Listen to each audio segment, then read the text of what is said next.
Assalamualaikum warahmatullahi wabarakatuh. Alhamdulillahi rabbil alamin. Alladzi khalaqal mauta wal hayata liyabluwakum ayyukum ahsanu amala wa huwal azizul ghafur. Allahumma salli ala sayyidina Muhammad wa ala alihi wa ashabihi ajma'in. Allahumma inna nas'aluka ilman nafi'an wa rizqan thayyiban wa amalan mutaqabbalan. Allahumma ati nufusana taqwaha wa zakkiha anta khairu man zakaha anta waliyuha wa maulaha. Allahumma inna nas'aluka imanan kamilan wa yaqinan sadiqan wa qalban khashi'an wa lisanan zakiran. Allahumma ya muqallibal qulub tsabbit qulubana ala dinik. Rabbana la tuzigh qulubana ba'da idh hadaitana wa hab lana min ladunka rahmah innaka antal wahhab. Duha ya Allah yang maha menatap, berkahi majelis ini ya Allah. Curahkan kepada kami ilmu yang manfaat. Bukakan hikmah di balik kejadian. Jadikan kami menjadi ahlul yakin yang sempurna padamu ya Allah. Lindungi kami dari apapun yang membuat iman kami ini rusak, yang membuat amal kami rusak. Allahumma inna na'udzubika min munkaratil akhlaq wal a'mal wal ahwa wal adwa. Taqabbal minna ya arhamar rahimin. Amin ya rabbal alamin. Jangan pernah ragu berdoa, karena Allah maha dekat, Allah maha mendengar, Allah janji akan mengabulkan doa. Rugi kalau tidak doa. Doa adalah ibadah.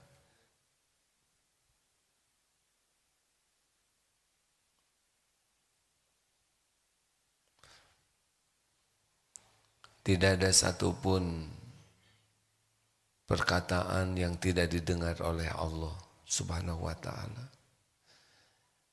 Wa idza sa'alaka 'ibadi anni fa inni qarib.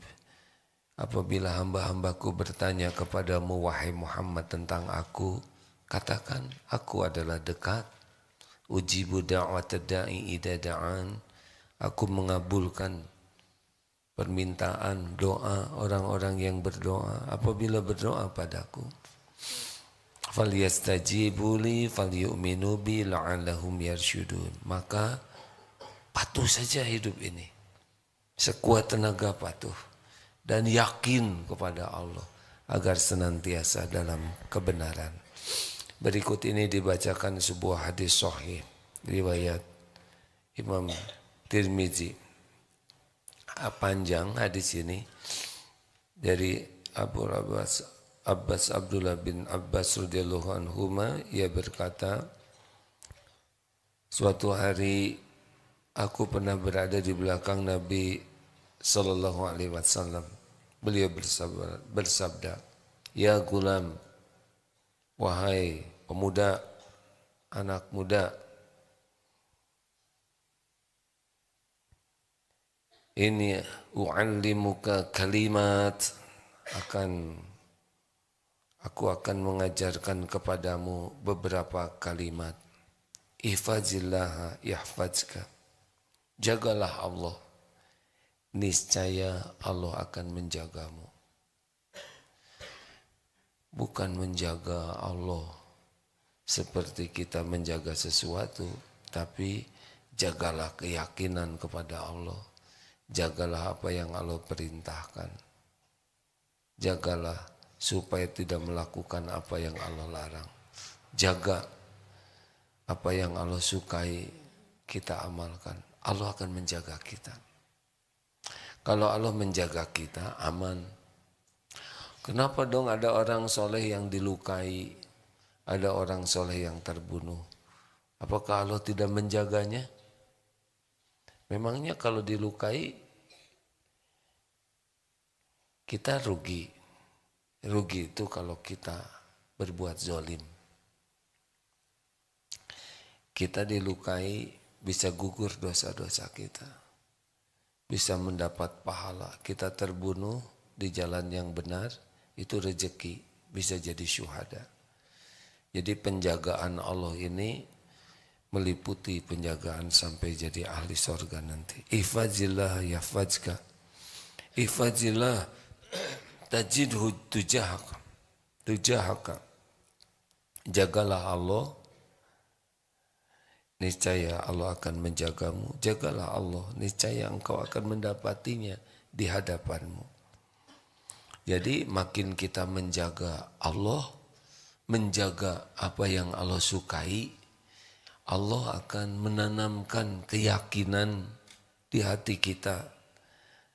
Ihsan, jadi selalu merasa disaksikan Allah. Ini kan yang termahal dalam hidup ini.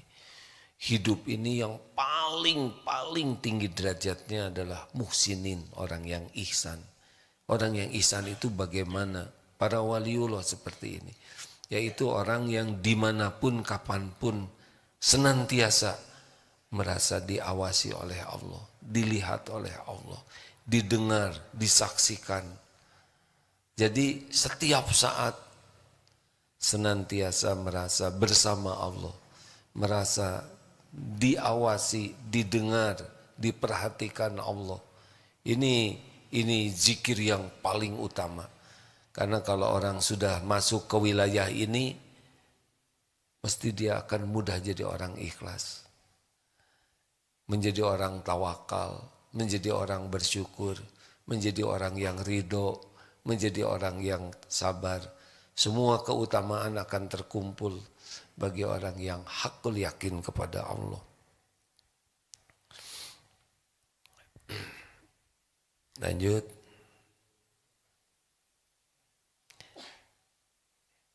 Idza sa'alaka fas'alillah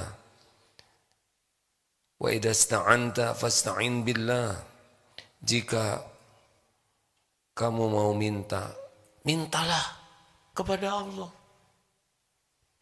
Dan jika kamu mau minta tolong, minta tolonglah hanya kepada Allah. Kenapa? Karena yang punya segala-galanya hanya Allah. Selain Allah tidak punya apa-apa. Tidak punya apa-apa. Selain Allah adalah makhluk yang tidak punya apa-apa, bahkan diri ini pun bukan milik kita. Jadi kalau mau apa-apa minta ke Allah dulu. Allah mendengarkan apa yang kita minta. Dan kalau mau minta tolong kepada Allah. Karena semua yang membahayakan kita, yang mengancam kita, pasti makhluk Allah. Kuman makhluk Allah, bakteri makhluk Allah, singa makhluk Allah. Sekarang lagi musim virus cacar, virus makhluk Allah. Termasuk para penjahat, kaum zolimin, musyrikin, termasuk tentara-tentara Israel. Itu makhluk Allah semuanya. Tidak ada satupun di alam semesta ini yang tidak diciptakan oleh Allah. Semuanya makhluk Allah, semuanya takluk kepada kekuasaan Allah. Kalau Allah menolong kita, tidak ada yang bisa mencelakakan kita.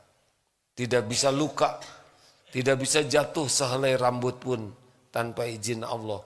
Tidak bisa menetes darah dari tubuh kita tanpa izin Allah. Tidak bisa, tidak bisa. Hanya bisa terjadi kalau Allah menghendaki. Jadi jangan ribet mengharap ke manusia, bikin sakit hati, bikin galau, berharap ke makhluk.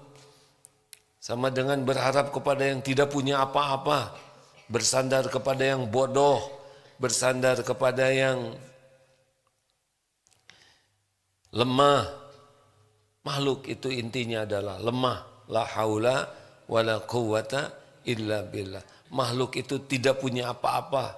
makhluk itu tidak berdaya, makhluk itu tidak tahu apa-apa kecuali sedikit yang Allah beri. Tanpa izin Allah tidak ada manfaat yang bisa datang kepada kita. Tidak. Wa'lam, ketahuilah.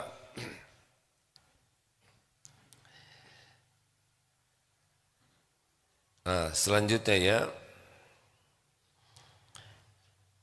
Jika engkau minta pertolongan, mintalah fasta'in billah, ketahuilah apabila semua umat berkumpul untuk mendatangkan manfaat kepadamu dengan sesuatu, maka mereka tidak bisa memberikan manfaat kecuali dengan sesuatu yang Allah tetapkan untukmu. Ini gabung nih, seluruh jin dan manusia sedunia mau memberi kepada kita sebutir nasi, tapi Allah tidak mencatatkan rezeki itu untuk kita, gak ketemu, gak bisa. Janji nih mereka, nanti kamu akan saya jadikan gubenyut misalkan. Ini jabatan baru ya. Gubenyut. Gak akan kejadian kalau tidak Allah tetapkan untuk kita. Tenang saja. Ya. Nanti kamu mau saya jodohkan, pasti tidak jodoh kalau Allah tidak menghendaki jodoh. Walaupun dia sudah janji, tidak akan terjadi kalau Allah tidak menghendaki. Ketahuilah, apabila semua umat berkumpul untuk mendatangkan manfaat kepadamu dengan sesuatu, maka tidak ada bisa memberikan manfaat kepadamu kecuali dengan yang Allah tetapkan untukmu. Dan seandainya mereka berkumpul untuk menimpakan bahaya kepadamu dengan sesuatu, maka mereka tidak dapat membahayakanmu kecuali dengan apa yang Allah tetapkan bagimu. Pena-pena telah diangkat, lembaran telah kering. Hadis riwayat Imam Tirmidzi. Jadi ini kita harus yakin ada catatan di Lauh Mahfuz. Kalau sudah tertulis semua, kenapa kita harus ikhtiar? Ikhtiar itu perintah Allah. Ikhtiar itu ibadah. Kalau takdir sudah tertulis, kenapa kita harus doa? Doa itu ibadah. Dan la yaruddu qada ila doa. Tidak ada yang bisa menolak qada selain doa. Dari satu takdir bergerak ke takdir lain. Semuanya sudah tertulis. Tapi kalau kita bersedekah, takdirnya bala ditolak, dosa diampuni, rezeki tidak berkurang. Kalau kita mematuhi apa yang Allah perintahkan, kita akan dapat takdir-takdir terbaik bagi kita. Dimudahkan mendapatkan takdir terbaik. Makanya patuh kepada Allah. Insya Allah tidak dirugikan. Nah, saya sudah sedekah, tapi dompet saya hilang. Memang dompet hilang musibah. Yang musibah itu bukan dompet hilang. Hilangnya keyakinan kepada Allah. Hilangnya tahajud, itu musibah. Dompet hilang ciri-ciri mau punya dompet baru. Betul? KTP baru. Berapa banyak yang hilang sendal. Tapi jadi baru sendalnya ya kan. Juga pernah kehilangan sendal 3 jadinya ya, bukan 3 biji, 3 pasang. Karena ada yang belikan. Begitu, tetap aja yang dipasang pakai sepasang ya, karena malu pakai 3 pasang. Begitulah. Jadi yakinlah, salah satu yang membuat hidup ini lebih tenang adalah yakin kepada takdir. Salah satu yang membuat hidup ini tenang, sabar adalah yakin. Orang kurang iman pasti tidak percaya kepada takdir dan repot. Pernah ada seorang, ini kisah ya, cerita saja. Pemuda baru datang dari luar negeri. Apa itu Islam? Katanya ngeles melulu, Apa itu takdir? Itu cuma orang-orang yang suka ngeles. Yang kedua, katanya setan. Oh begini, yang pertama pertanyaannya adalah, kalau Tuhan itu ada, mana buktinya? Harus jelas dong. Yang kedua, apa itu takdir? Cuman ngeles aja. Yang ketiga, katanya setan dari api. Terus dimasukin ke neraka. Masukin ke api lagi. Mana dia sakit? Banyak yang ditanya tidak bisa jawab. Suatu saat tuh ada ustadz di kampung bijaksana, beliau temuin, orang di kota aja nggak bisa jawab. Akhirnya didatangilah kakek tua soleh ini. Coba jelaskan kalau Tuhan itu ada, apa buktinya? Yang kedua, takdir itu apa? Yang ketiga, kenapa setan api dimasukin ke neraka api juga? Sini, kata kakek itu. Deketin aja. Sini. Pak, ditempeleng. Ditanya malah ngegaplok. Kalau nggak bisa jawab, ngaku aja. Itu jawabannya. Sakit tidak? Sakit dong. Coba seperti apa bentuknya sakit. Tuh sakit aja nggak ada bentuknya, betul tidak? Apa saudara ada rencana digaplok? Tidak ada, nah itu takdir. Ini apa? Kulit. Pipi apa? Kulit. Sakit tidak? Sakit. Nah, makanya coba sini bawa kepada saya pertanyaan yang sulit-sulit. Saya jawab sekali pukulan aja.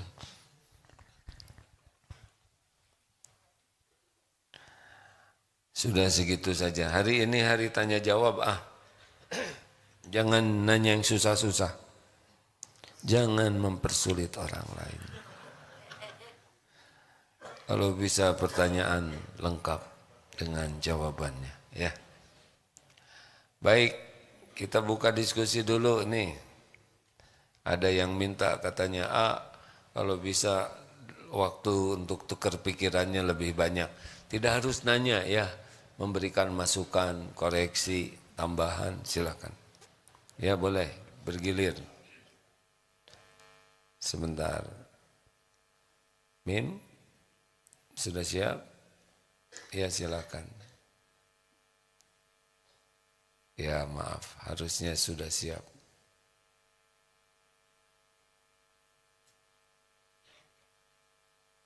Ya, Amin baru pulang umroh nih, rezeki ya.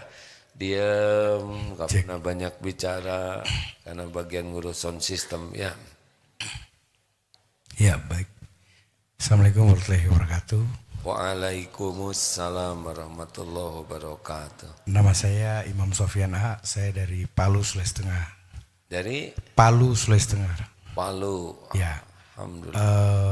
2018 ini langsung saja kami mendapatkan musibah dari Allah Subhanahu Wa Taala, yaitu tsunami dan likuifaksi. Tsunami dan likuifaksi. Tsunami dan likuifaksi ya. Oh iya. Itu ribuan yang meninggal. Kalau kejadian Aceh itu hanya tsunami. Kalau kami likuifaksi itu justru ada di kaki bukit. Jadi, oh iya, yang tanah bergerak. Ya, itu sejarah pertama di dunia. Dan itu baru berada di Sulawesi Tengah. Nah, pertanyaannya, kami punya namanya Al-Khairat oleh Ustadz Guru Tua dari Hadramaut bersama Dato Karama dari Padang, entah di tahun berapa karena saya kelahiran 78 A. Saya alumni Pajajaran A, doktor saya dari situ. Saya sekarang adalah dosen di Universitas Tadulako, Fakultas Ilmu Sosial dan Ilmu Politik. Usia saya 46 tahun. 34 tahun yang lalu saya selesai doktor. Jadi cukup dokter termuda waktu itu di Sulawesi Tengah. Saat ini saya menjabat sebagai Sekjen Forum Dokter Muda Indonesia. Nah, pertanyaan saya sederhana. Jika kita percaya adanya Allah, maka apakah kebencanaan menurut saya juga bagian dari Allah? Apakah tanah kami, langgam kami, rumah kami di Sulawesi Tengah merupakan kutukan misalnya? Ataukah ada hikmah di balik peristiwa? Karena mertua saya meninggal karena tsunami. Dan ya saya kira itu, kalau saya cerita itu bisa sedih. Nah, saya ingin tanya ke A, saya jauh-jauh dari Sulawesi Tengah. Sebenarnya saya mau iktikaf, ya kira-kira gitu. Terima kasih ya. Assalamualaikum warahmatullahi wabarakatuh. Waalaikumsalam warahmatullahi wabarakatuh. Jawabannya tidak sulit kalau dengan iman. Tetapi kalau iman kurang jadi ribet. Sebetulnya tidak ada tanah kami, rumah kami. Yang ada adalah milik Allah. Lillahi ma fis samawati wa ma fil ard. Milik Allah. Dan Allah berbuat apa saja sesuai dengan yang Allah kehendaki. Dan semua perbuatan Allah itu baik. Itu banyak yang meninggal. Yang meninggal itu penyebabnya cuma satu. Waktunya sudah tiba. Walikulli ummatin ajal. Fa idza jaa ajaluhum la yastakhiruna sa'ata wala yastaqdimun. Kalau sudah waktunya meninggal, tidak bisa dimajukan, tidak bisa diakhirkan, tidak bisa dimajukan. Nah, tinggal caranya. Jadi memang yang meninggal pada waktu itu ribuan, pasti yang sudah tertulis waktunya waktu itu. Seperti sekarang saudara kita di Palestina yang meninggal, di seluruh dunia juga meninggal, ya. Kalau dihitung bisa jadi lebih dari itu, ya.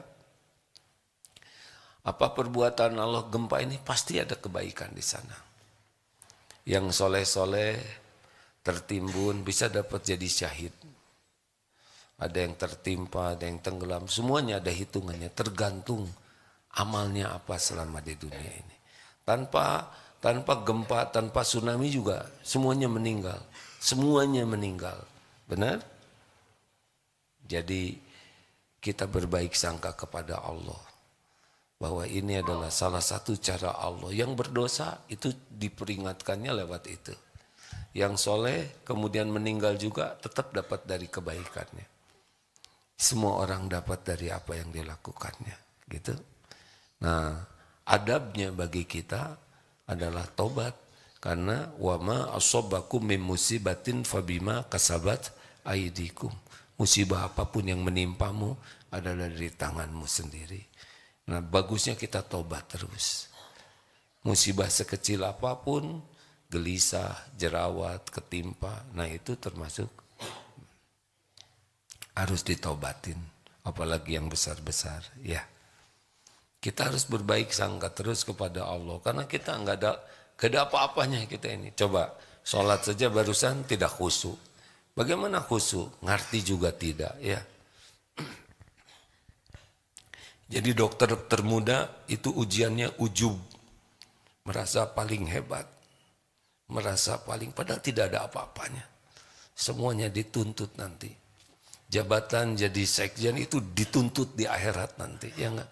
Ada ujub, ada ria, ada juga sombong, ada senang pamer. Itu musibah besar kalau tidak berhasil tawadu. Tapi saat yang sama syukur kita ditakdirkan. Tapi saat yang sama ini adalah ujian. Diberi gelar apapun, diberi jabatan apapun, itu bukan tanda kesuksesan. Itu tanda ujian. Posisi saya sekarang ini adalah ujian yang sangat berat.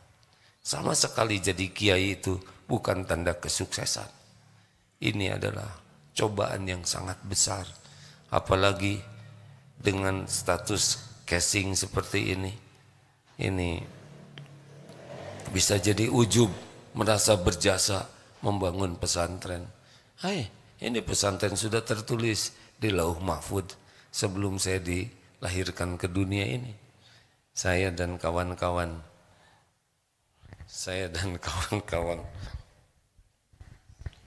Kancing terbuka katanya, terlihat di TikTok.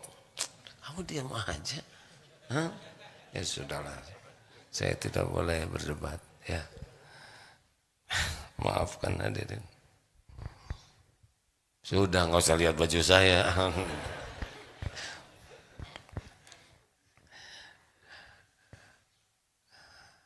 Sampai di mana tadi? Ujian. Jadi musibah itu banyak yang membuat orang ingat ke Allah. Sebetulnya ada musibah yang lebih besar lagi, yaitu yang membuat kita lupa ke Allah. Berapa banyak gempa yang semua orang berteriak menyebut nama Allah. Berapa banyak kelapangan yang membuat orang melupakan Allah. Kan?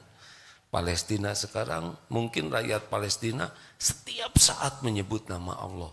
Kita kapan nyebut nama Allah? Sebetulnya kita diuji lebih berat lagi. Karena ujian berat itu yang membuat lupa kepada Allah. Itu yang dapat saya pahami. Terima kasih ya.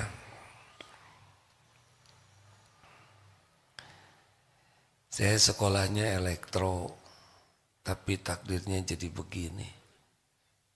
Nggak nyambung sebetulnya. Tapi karena garisnya begini, tinggal jadi ujub atau tidak. Wah gimana Darut Tauhid? Asli nih ya. Ini Darut Tauhid katanya besar ya untuk yang lihatnya yang kecil. Kalau dibanding yang besar ini kecil. Kakak. Apakah saya berpikir membangun? Enggak kepikir. Ngalir aja jadi sendiri. Sering rapat. Antara rapat dengan kenyataan. Lebih bagus kenyataan. Ya contoh. Memperbaiki masjid ini. Dulu kan masjid ini kontrakan kecil. Lama-lama jadi besar. Lama-lama luas ke sini. Coba bagusin masjid ini. Anggarannya berapa? 17 miliar. Wah. Mahal katanya.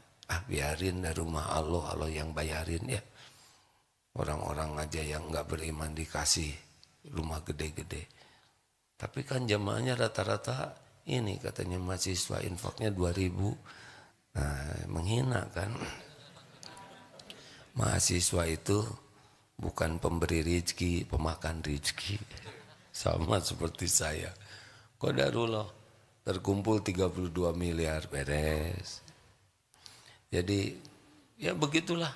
Semuanya dimudahkan oleh Allah. Karena Allah yang punya segala-galanya. Nah saya dan teman-teman diuji terwujud. Bagian dari terwujudnya takdir ini. Kalau jadi merasa ini pikiran saya. Ini ide saya. Ini perjuangan saya. Ini kegigihan saya. Hilang tuh pahala. Dan kita sekarang mikir, otaknya siapa yang ngasih?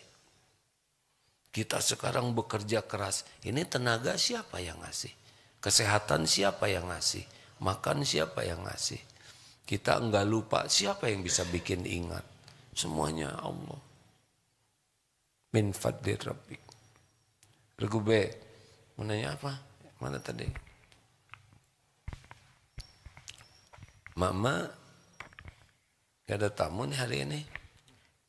Bismillahirrahmanirrahim. Assalamualaikum warahmatullahi wabarakatuh. Waalaikumsalam warahmatullahi wabarakatuh. Perkenalkan, nama saya Muhammad Fikri Nugraha, asal Bengkulu.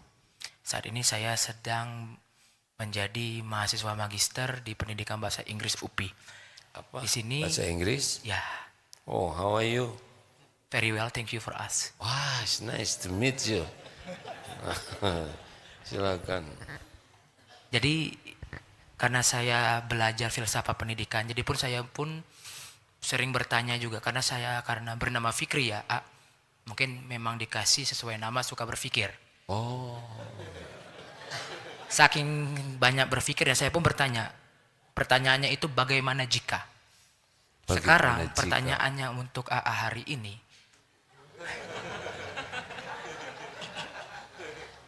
Bagaimana jika kalau kita itu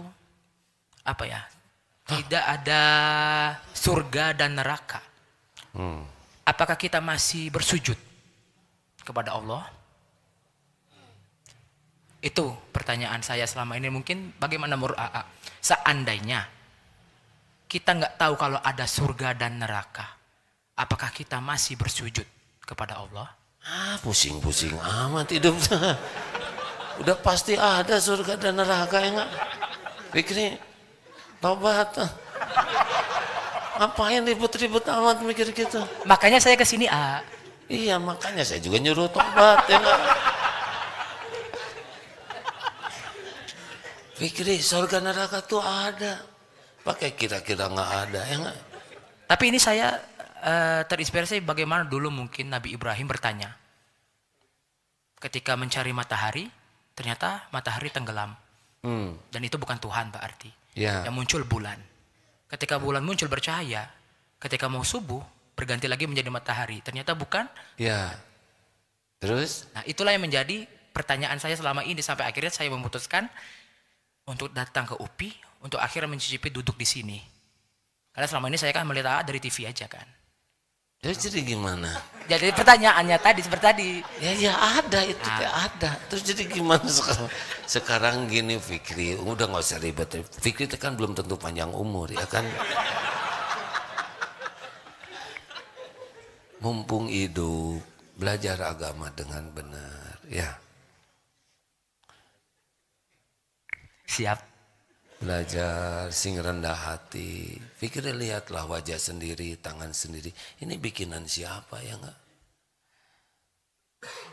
Masa ujuk-ujuk kebetulan ada jari kayak gini? Kenapa kukunya nggak di hidung? Kenapa ini ada gusi lembek, kemudian ada giginya? Kenapa nggak ditukar aja? Gigi dulu baru gusi ya kan?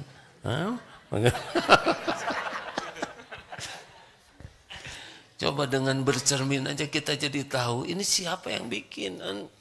Ibu, bapak tanpa merendahkan orang tua ya. Enggak, ibu bapak gambar anak juga gagal. Nah, fikrinya fikir itu. Supaya tahu ini siapa ini. Kenapa? Kenapa saya bisa mikir?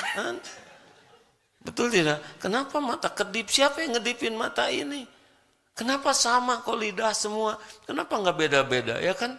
Misalkan ada yang kentut, bau. Kenapa kompak? Kenapa nggak anggrek nih? Kok enggak ya? Siapa yang ngatur hidung jadi samaan? Warna, kenapa jadi kompakan? Coba kalau beda-beda hijau dalam pandangan saya merah, tabrakan itu lampu merah tuh ya kan? Kenapa ngangguk beginian? Setuju. Maksudnya kenapa nggak begini-begini? Man arafa nafsahu faqad arafa rabbah. Barang siapa yang mengenal dirinya akan mengenal Tuhan. Tidak ribet mengenal Allah tuh. Lihat aja kita ini. Ini gimana? Kenapa aku menua? Ya kan? Betul tidak? Sekarang ilmu rezeki aja. Di rahim ibu dulu. Fikri pernah di rahim ibu nggak? Nggak tahu. Nggak tahu. Kamu pakai dong ininya. Fikri. Itu fikrinya di fakrai. Fikri maaf ya. Kamu kebanyakan mikir tapi kayaknya rada salah yang dipikir. Masa nggak tahu? Kita memang nggak ingat waktu di rahim. Itu maksudnya. Jadi menjelaskannya yang jelas ya. Kita pasti lewat alam rahim. Di rahim itu asalnya satu sel. Gimana bisa ngebentuk manusia di rahim di tempat tersembunyi yang ibu sendiri tidak ngerti, bapak tidak ngerti, tapi tersusun semuanya dan kompak. Siapa yang nyusun? Jantung, semua begitu setiap saat itu betul-betul rapi. Itu perlu energi. Makan ibu, segala dimakan. Cireng, bandros, jengkol, pete, dorok-dok. Dari segi nama aja sulit jadi orang, ya kan? Nyusun beres, ya kan? Sempurna. Dan ketika keluar, siapa yang ngajarin? Semuanya sudah beres. Di rahim sempurna rezekinya. Keluar langsung Allah siapkan air susu ibu. 2 tahun menyusui, membesar badan kita dengan air susu itu. Makin lama makin besar. Dulu kan gak segede ini, ya kan? Nanti makin lama kalau ada umur menua. Kenapa jadi tua? Bapak dulu segede ini juga kan ya. Saya juga udah tua sekarang. Nanti lama-lama. Saya kemarin di Mekah melihat ya, ini tanpa ada pikiran negatif sama sekali, hanya melihat kebesaran Allah. Ada suami istri, punya anak, dan ibu. Anaknya naik kereta dorong, ibunya juga naik kereta dorong. Ini Allah menunjukkan ya, ini suami istri ini mengurus anak dan mengurus orang tua. Anak sebelum bisa berjalan, naik kereta dorong. Ibu sesudah berjalan, lama-lama tidak bisa jalan, naik kereta dorong juga. Begitu akhirnya udahan lagi. Nah kesanalah fikri berfikri ya, supaya fikrinya. Saya jadi gemes begini. Maaf ya Fikri, tapi saya senang sekali. Fikri duduk di sini, kira-kira siapa yang nakdirkan? Allah. Nah bagus, benar. Tidak ada yang kebetulan. Allah tahu Fikri ini banyak berfikri, ya. Fikri terus, ya. Tapi yang kurangnya mungkin zikri. Makanya di luar fikri kan, di luar nulur. Makanya sekarang ditambah aja lah namanya fikri zikri. Ya. Makasih Fik. Sering kesini ya. Tipuan setan ya. Membuat otak ini mikirnya jadi kebablasan. Jadi kelewatan. Hati-hati merasa pintar tuh. Harusnya merasa bodoh. Kalau orang merasa pintar biasanya orang bodoh. Kalau orang merasa bodoh, bisa bodoh betulan.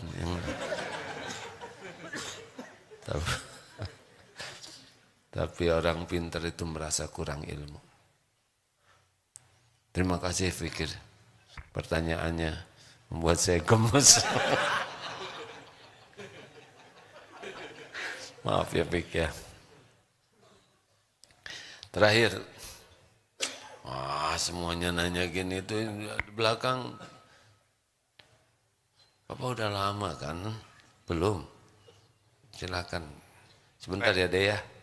Terima kasih. Bismillahirrahmanirrahim. Assalamualaikum warahmatullahi wabarakatuh.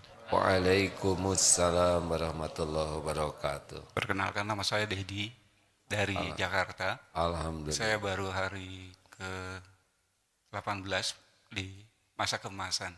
Program masa keemasan. SMA tahun berapa tamat? 98.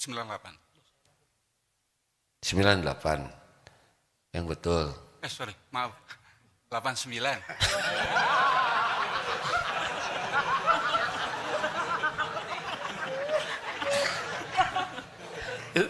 Itu masalah.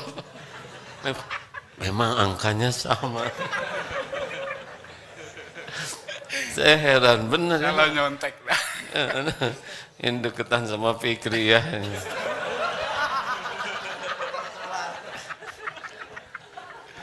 89. Ya, kadarullah saya bisa langsung bicara sama Alhamdulillah. yang selama ini saya dengar di YouTube. Begini ya, pertanyaan saya, ketika kita sadari untuk mensucikan hati, membersihkan hati, kita tidak bosan untuk bertobat, meminta maaf. Meminta ampun. Meminta ampun. Tapi saya juga sadar bagaimana kita pun juga membersihkan hati kepada sesama manusia untuk memaafkan dan meminta maaf.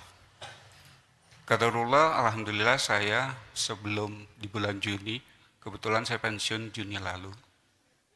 Diberikan Kebetulan atau betulan? Betulan. Diberikan kesempatan sama Allah untuk memimpin banyak orang.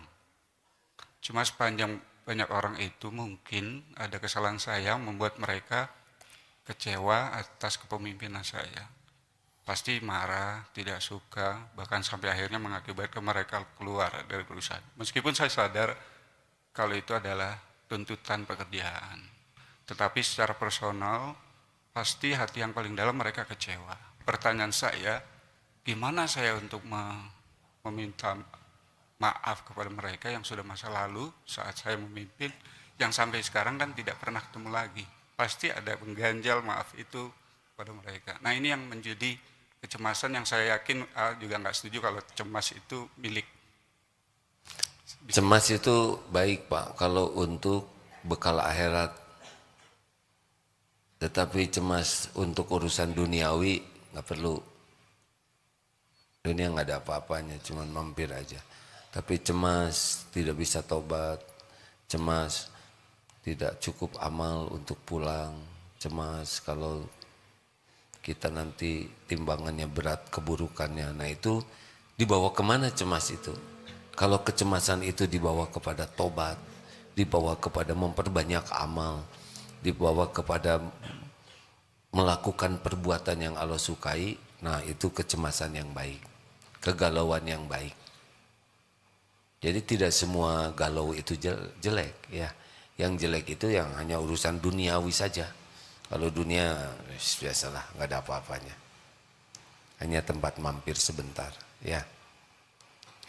Nah bagaimana kita dengan perilaku kita, selain kita minta ampun kepada Allah, kalau urusan dengan manusia, dengan harta kita kembalikan. Kalau urusan dengan pernah menyakiti, kalau orangnya ada ketemu kita minta maaf. Nah saya pernah bergibah, kalau saya jelaskan dia jadi benci, nggak usah dijelaskan. Minta maaf saja. Kalau malah jadi curiga, maka doakan kebaikan kepada orang tersebut. Ya, doakan kebaikan yang banyak. Ya kita pasti banyak salah. Tapi menyadari kita berbuat salah itu merupakan karunia Allah. Karena ada orang yang salah tidak merasa bersalah. Dan yang paling parah adalah orang salah bangga dengan kesalahannya. Itu orang yang tertutup mati hatinya. Nauzubillah. Teruslah doakan kebaikan. Bapak ingat-ingat saja siapa yang pernah kira-kira Bapak yang merasa gak bagus, doakan kebaikan. Tambah lagi tahajudnya supaya banyak doa di saat mustajab. Terima kasih ya. Saya lihat Bapak semangat sekali belajar. Tahu dari mana tentang program masa kemasan ini? Saya kan sepanjang masih aktif sebelum Juni, setiap berangkat dan pulang kerja di mobil tuh nggak lepas dari YouTube AA. Oh gitu. Ketika akhirnya saya merasa sebentar lagi saya mau pensiun, ada statement dari AA, PMK itu membuat kita tenang menghadapi masa tua. Nah akhirnya saya rencanakan begitu Juni selesai, Agustus saya daftar. Alhamdulillah. Karunia Allah loh Pak. Kalau dikasih uang nggak ada apa-apanya, tapi dikasih jalan paham agama, man yuridillahu bihi khairan. Barang siapa yang dikehendaki Allah kebaikan baginya, yufaqihu fiddin. Ciri orang yang bekal dibuat baik oleh Allah adalah dikasih paham agama. Jadi Bapak bersyukur. Siapa lewat siapa syariatnya macam-macam ya. Baik, makasih ya Pak. Boleh satu lagi Dek, ya waktu kita 3 menit Dek. Kalau mau dihabiskan dengan pertanyaan berarti saya nggak sempat jawab ya. Oh ya hari Ahad kita kajian di mana ini? Di Eko Pesantren.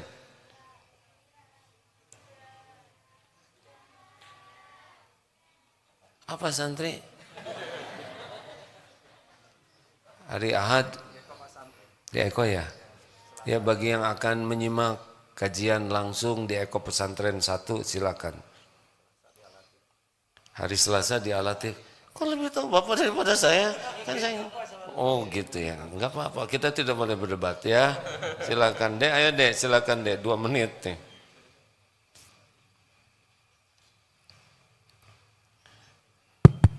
Bismillahirrahmanirrahim. Assalamualaikum warahmatullahi wabarakatuh. Waalaikumsalam warahmatullahi wabarakatuh. Izin perkenalkan diri ya, nama saya Muhammad Prayata Patriatama, asal Ketapang, Kalimantan Barat, umur 18 tahun. Wih, alhamdulillah. Zina, sejatinya setiap Tunggu dulu, SMA atau apa ini? baru lulus, Ak. Baru lulus SMA. Sekolah di mana? Sekolah di Cikarang waktu itu. Ya, sekolah apa di sana? Boarding school, Ak. Ya, alhamdulillah. Bagus, silakan Dek. Tapi Zina, sejatinya setiap diri manusia itu memiliki cita-cita yang ingin dia capai. Dan tentunya perjalanan dalam menggapai cita-cita itu perlu banyak usaha, daya dan upaya serta berdoa. Nah, untuk pertanyaan saya, yang pertama itu mungkin amalan apa saja yang dapat kita amalkan dalam perjalanan menggapai cita-cita tersebut, serta niat apa yang harus kita haturkan atau niatkan dalam menjalankan amalan-amalan tersebut. Sekian, terima kasih. Wassalamualaikum warahmatullahi wabarakatuh. Assalamualaikum. Ini pasti hasil pendidikan cara bicara begini. Di sana boarding schoolnya disiplin ya Dek? Siapa? Sebetulnya saya mau nanya sekolah apa, tapi ada yang nggak ngomong, jadi saya tidak mau menyusahkan. Di SMA Presiden, Ak. Presiden? Oh. Punya Pak Jokowi bukan? Ya, SMA Presiden. Di sana disiplin juga ya? Ya. Santri, perhatian. Duduk siap. Rak. Istirahat di tempat. Rak. Oh. Sama deh. Saya anak tentara, jadi dunia seperti ini. Dan cita-citanya mau jadi tentara dulu tuh. Tapi terkabul jadi tentaranya Allah Subhanahu wa Ta'ala.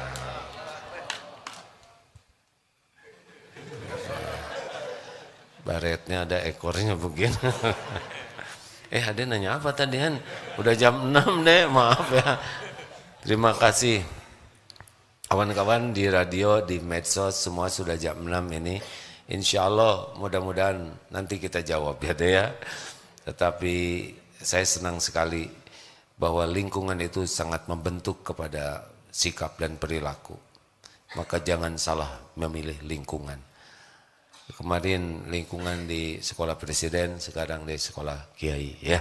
Begitulah, mudah-mudahan nanti jadi presiden ya kiai juga ya. Itulah jawabannya ya. Terima kasih karena sudah waktunya habis, kita tutup dulu acara ini. Subhanakallahumma wa bihamdik, asyhadu alla ilaha illa anta, astaghfiruka wa atubu ilaik. Assalamualaikum warahmatullahi wabarakatuh. Sebetulnya gini deh, hidup ini mah sederhana, yang tadi aja, deketin Allah dah. Jadi niatkan semua yang dilakukan ini, ya Allah, sebagai ibadah.